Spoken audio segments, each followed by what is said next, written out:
Hi, my name is Heather. I did a video last year and it was really bad. I was really nervous. I started to get just a little more nervous and I'm having a hard time knowing that I just need to look into the camera, maybe over the camera.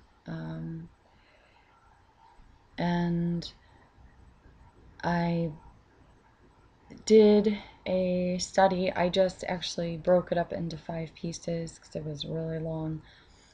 And it's almost was kind of disturbing for me to watch, but my husband watched it and he said that I was just really nervous. When I get really nervous, I get really tense looking and whatnot.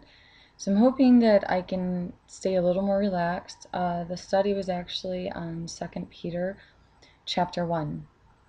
Now, just in a year, I've realized that, I think the presentation of that was very poor.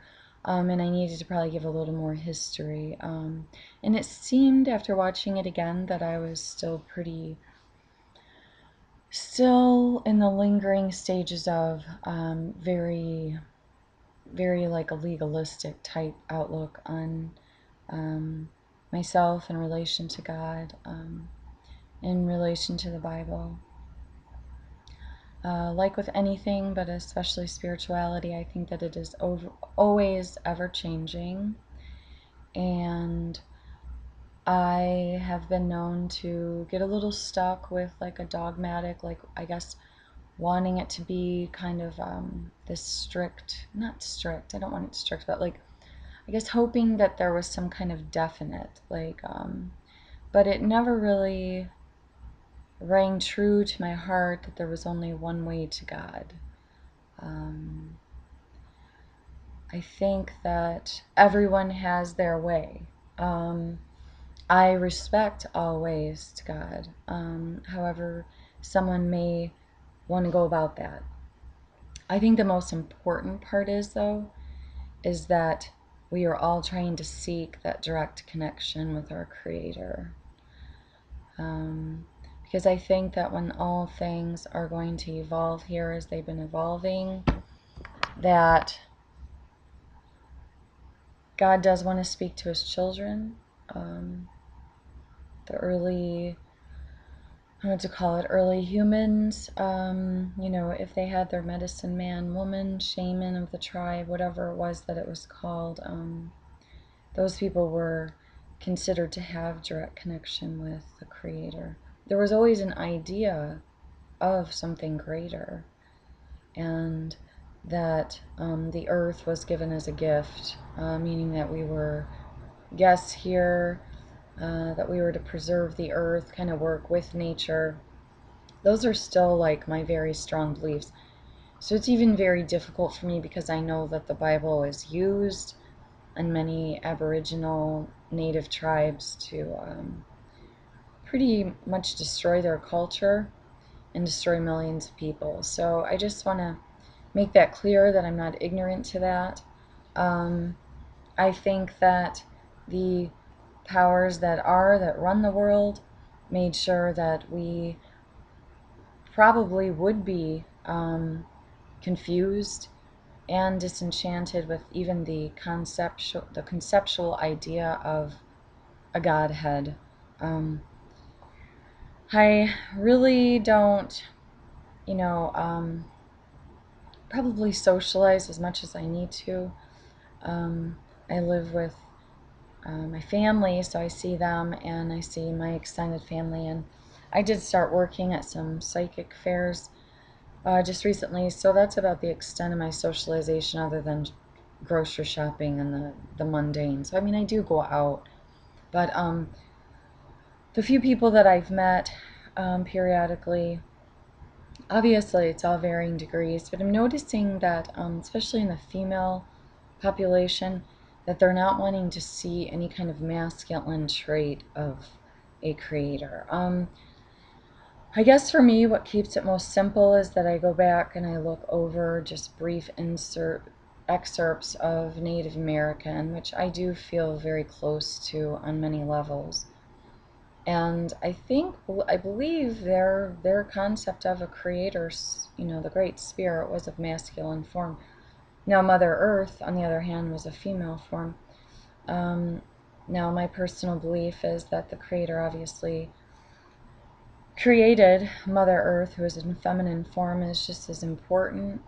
However, took many years for me to become comfortable with the idea of a more masculine form of a creator, but I don't really find anything wrong with that, and I believe probably there's just as many strong traits of the creator that are female. I don't think that it's necessarily gendered at all.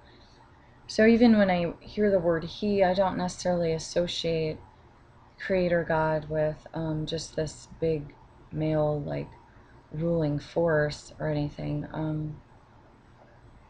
I don't know. I think that's all just getting a little too wrapped up in something. And I know for me, back when I couldn't probably deal with the idea of a large God, this huge God, was that I had definite issues with the male exposure I had had thus far in my birth family, and kind of their behavior in a whole, their treatment to the world, or how it appeared that they associated with females and how they saw females. So that definitely tainted my idea of a loving, kind God that wasn't judging me. So once I was able to iron that out, everything kind of fell into place. And I think my spirituality will always be changing, but I do believe I finally have solidified the base, which is I believe in a creator.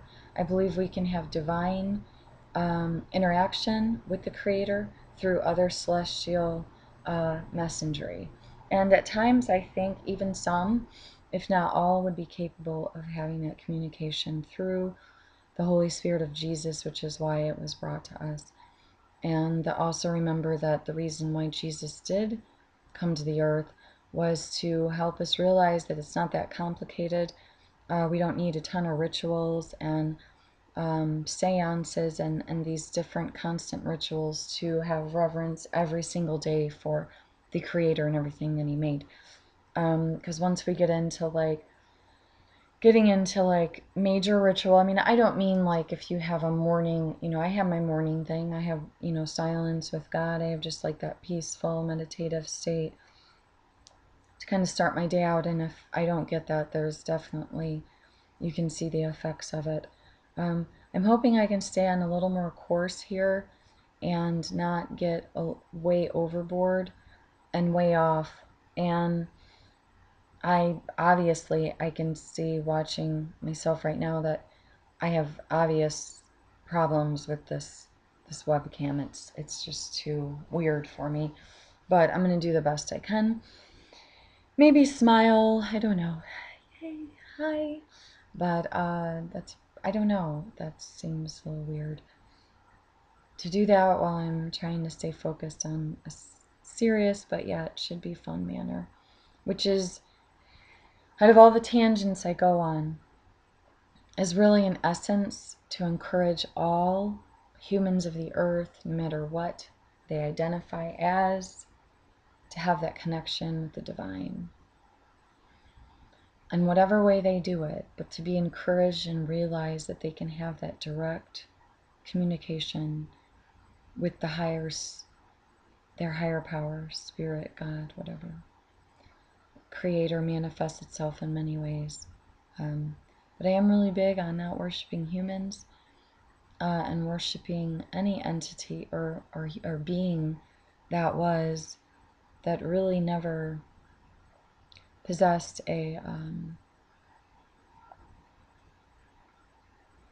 that were just human but reverenced as like a god deity. In essence, they weren't. They were just a human.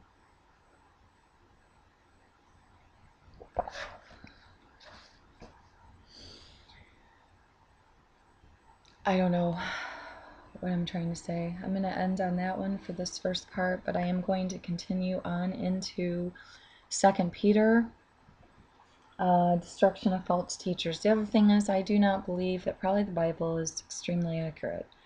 However, that doesn't mean that we shouldn't attempt to get our own interpretation through divine messengery, to kind of cut through all the crap that was distorted, possibly deleted, changed, misconstrued, so that we wouldn't get the essence and purity of God that is very, can be very personal, like very attainable and very friendly. It's not this huge, way up, emperor that only the most special spiritual people can attain.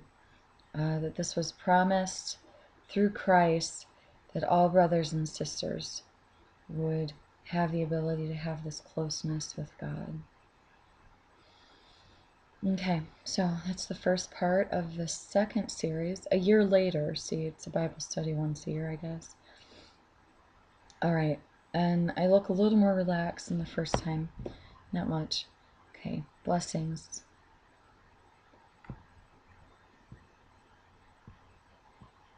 If I can even figure out how to save it now.